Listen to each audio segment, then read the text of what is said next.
आज हम श्रीमद् भगवद गीता के प्रथम अध्याय के 10वें श्लोक के बारे में चर्चा करने वाले हैं।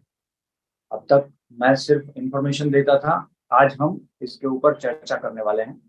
कल मैंने ये कहा था, जहां पर दुर्योधन ये श्लोक सिर्फ सोचता है, ये कहीं पर भी बोला नहीं गया। ये वाला श्लोक, अपर्याप्तम तदस्माकं बलम भीष्मापि रक्षितम, पर्याप्तम त्विदमेतेषां बलम भीमापि रक्षित। इसका तात्पर्य क्या है, अर्थ क्या है, मतलब क्या है? अगर आप बारी बारी करके बता सके अपना जो भी रिसर्च है वो, तो मुझे बहुत आनंद होगा।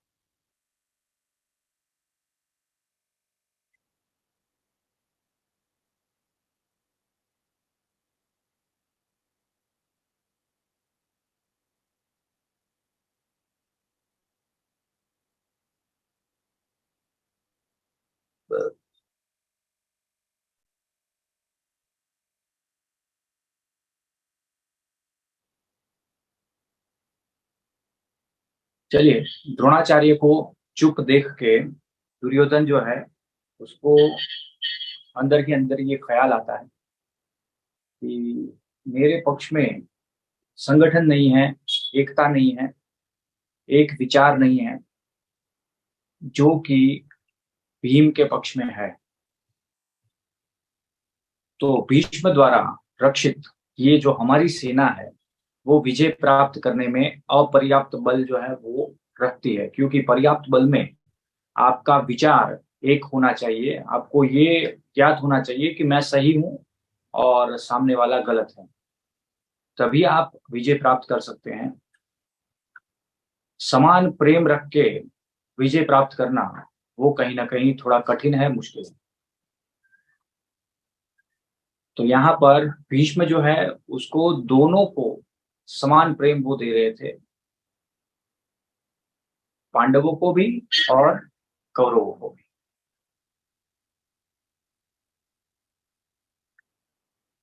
तो दोनों को समान प्रेम दे रहे थे, पांडवों को और कौरवों को।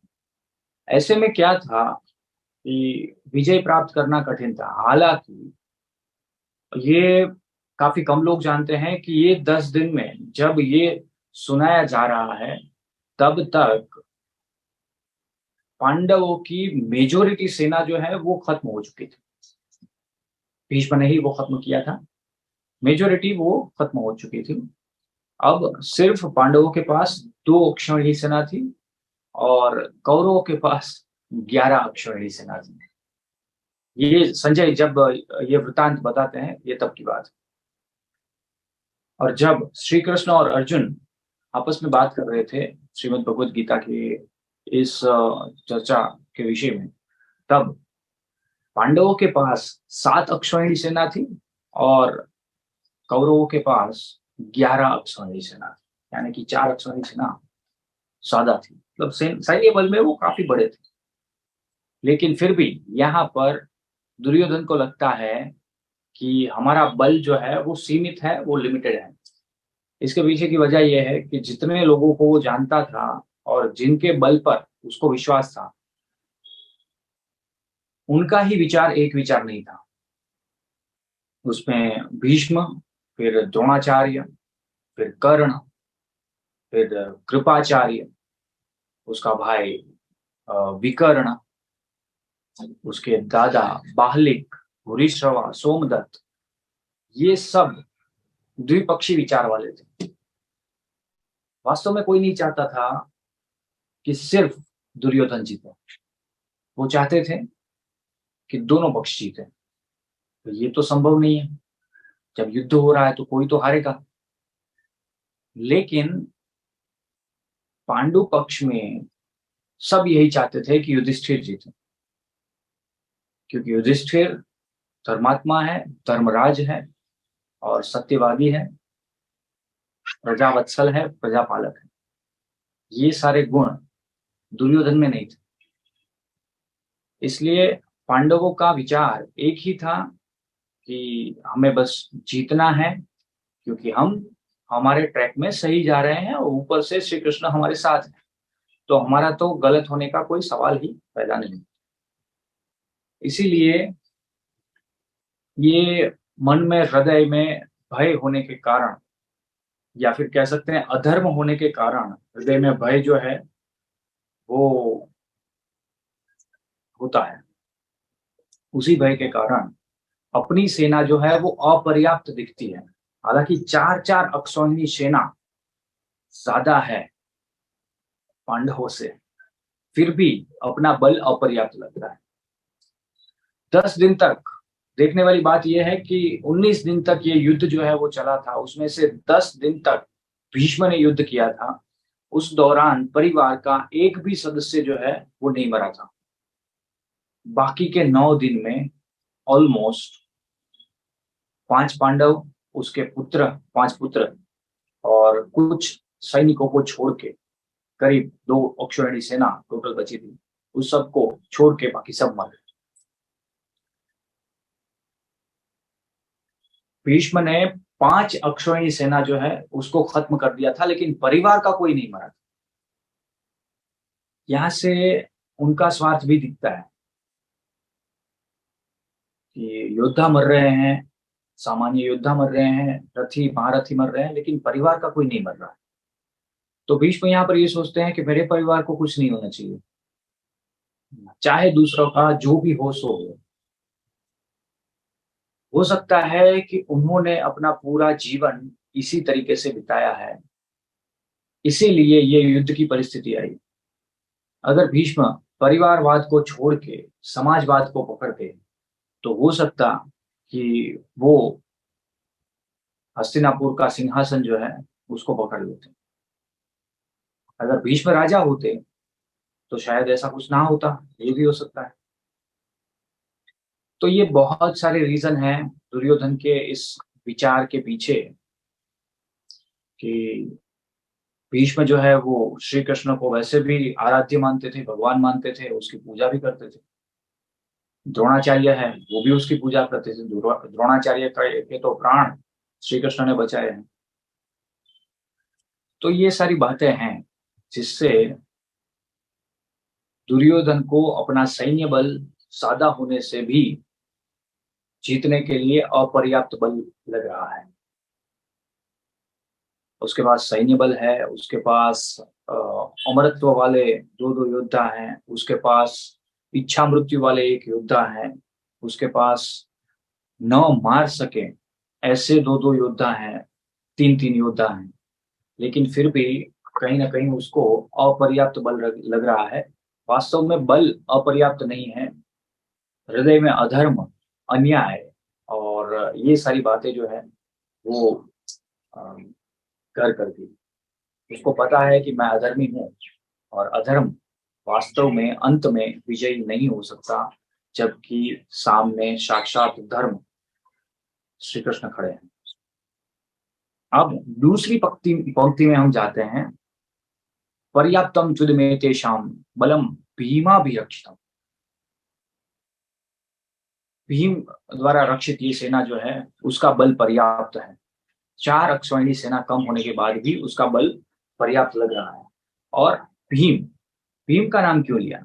पहले की पंक्ति में भीष्म का नाम लिया जो कि कौरव सेना के सेनापति थे, लेकिन भीम जो है वो सेनापति नहीं थे, सेनापति थे धृष्टद्युम्न। धृष्टद्युम्न का नाम नहीं लिया, भीम का नाम लिया। इसके पीछे की वजह है, भीम ने प्रतिज्ञा ली थी कि वो अपने हाथों से दुर्योधन को और उसके 99 भाई को मारेगा, 100 कौरवों को भीम मारेगा। तो भीम से वो भयभीत भी था और भीम से बार बार हारा भी था। भीम को विष देने के बाद भी मार नहीं पाया था। तो ऐसा लगा ये जो भीम कर रहा है हमारी मृत्यु के लिए तो वास्तव में कर रहा है, मुझे मारने के लिए ही तो कर रहा है, तो ये जरूर से मार देगा।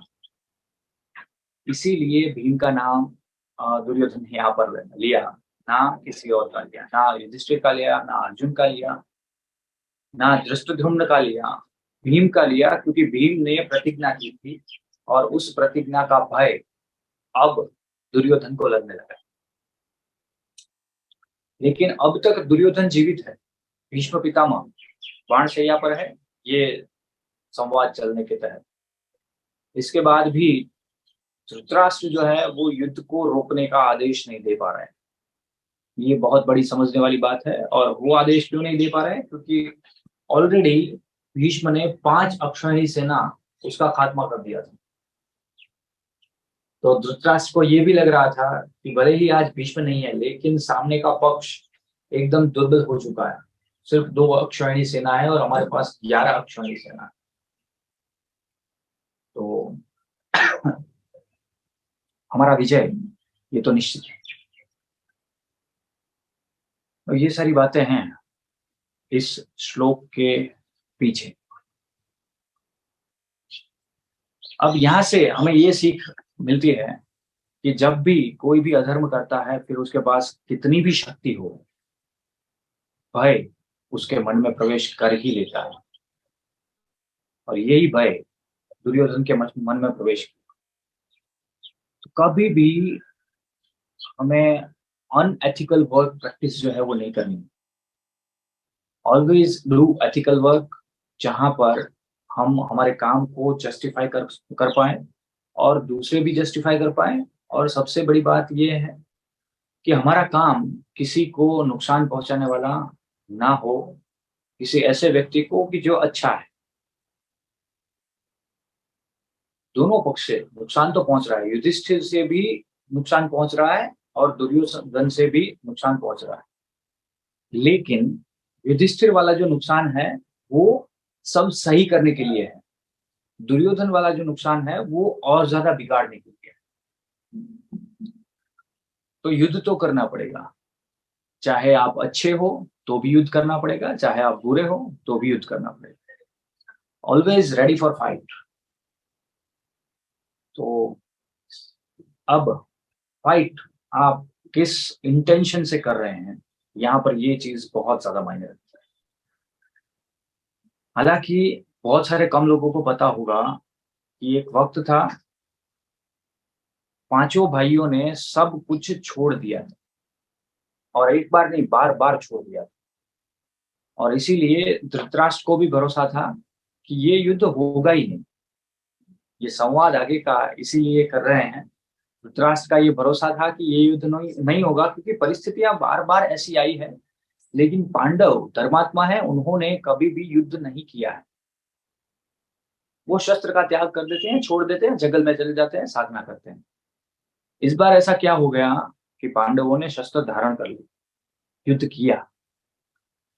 क्योंकि जब भी युद्ध की नौबत आती थी, धृतराष्ट्र अवेयर करते थे सभी पांडवों को, युधिष्ठिर को, भीम को, अर्जुन को, कि जब आप हमसे युद्ध करोगे तो आपको आपके परिवारजन से ही युद्ध करना पड़ेगा। क्या आप करो? मेरे पुत्र यानी कि दुर्योधन, दुशासन वगैरह सब जो हैं वो तो वैसे भी अधर्मी हैं, तो आप भी क्या उसकी तरह अधर्म करोगे? तो आप में और उसमें फर्क क्या रहेगा? ऐसी बातें करके धृतराष्ट्र जो है वो बार बार समझा देते थे, और पांडव जो है वो वापस लौट जाते। लेकिन इस बार ऐसा क्या हुआ कि अर्जुन का गांडीव नीचे नहीं पड़ा। पड़ तो गया था, पड़ गया है, इसी अध्याय में आएगा कि अर्जुन के गात्र जो है वो शिथिल हो गए। लेकिन ऐसा क्या हुआ, आगे के श्लोकों में हम ये चीज जानेंगे कि दुर्योधन कैसे भयभीत हो चुका है। ये ये श्लोक ही वो इंटरप्रेट करता है। लेकिन पहले अध्याय के 20वें श्लोक में आता है कि युद्ध स्थल को देख के अर्जुन श्री कृष्ण को कहता है कि हे केशव, मेरा रथ दोनों सेनाओं के बीच में खड़ा कीजिए, और खुद जो है वो गांडी उठा लेता है। वो किसी और के पास जाता नहीं है। जैसे दुर्योधन द्रोणाचार्य के पास गया, ऐसे अर्जुन किसी के पास नहीं जाता है, क्योंकि अर्जुन के हृदय में भय नहीं है, अब तक नहीं है। आने वाले समय में अर्जुन के हृदय में भय आएगा, लेकिन उसका कारण कुछ और होगा। तो ये था आज के श्लोक का विवरण, जहां पर बहुत सारी जगह पर इस श्लोक को कुछ अलग तरीके से रिप्रेजेंट किया जाता है।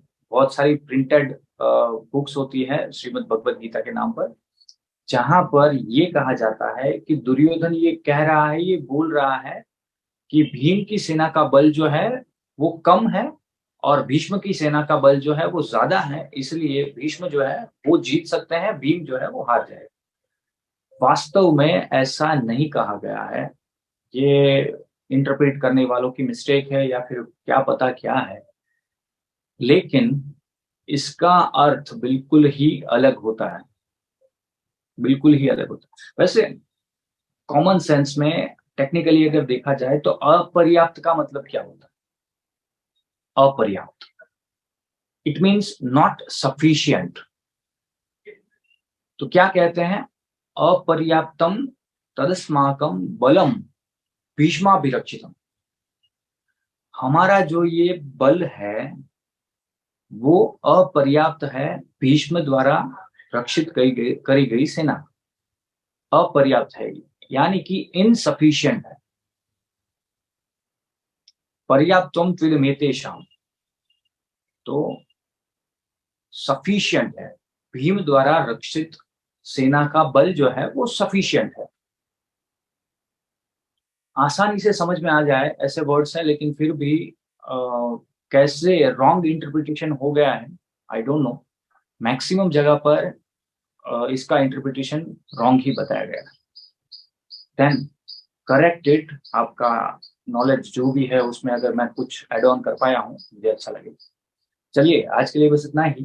कल हम वापस से मिलेंगे जहां पर अब दुर्योधन फाइनली अंतिम श्लोक बोल रहा है। पिछले का श्लोक जो है वो भी उसने बोलकर कहा था, वो भी काइंड ऑफ अंतिम कह सकते हैं क्योंकि बीच में उसने ये विचार डाल दिए।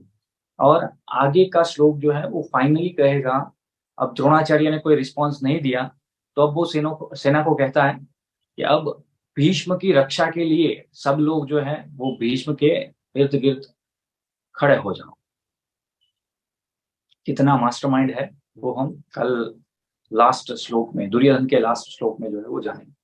उसके बाद क्या एक्शंस, क्या किस तरह से रिस्पॉन्स देते हैं भीष्म, ये सारी बातें जो है वो हम आने वाले दिनों में जानेंगे। चलिए आज के लिए बस इतना ही। बहुत ही जल्द मिलते हैं, यानी कि कल वापस मिलते हैं नए श्लोक के साथ। अयनेषु च सर्वेषु, ये वाला, यानी कि 11वां श्लोक। 10वां श्लोक खत्म करने के बाद हम कल 11वें श्लोक में मिलेंगे। चलिए, जय श्री कृष्ण।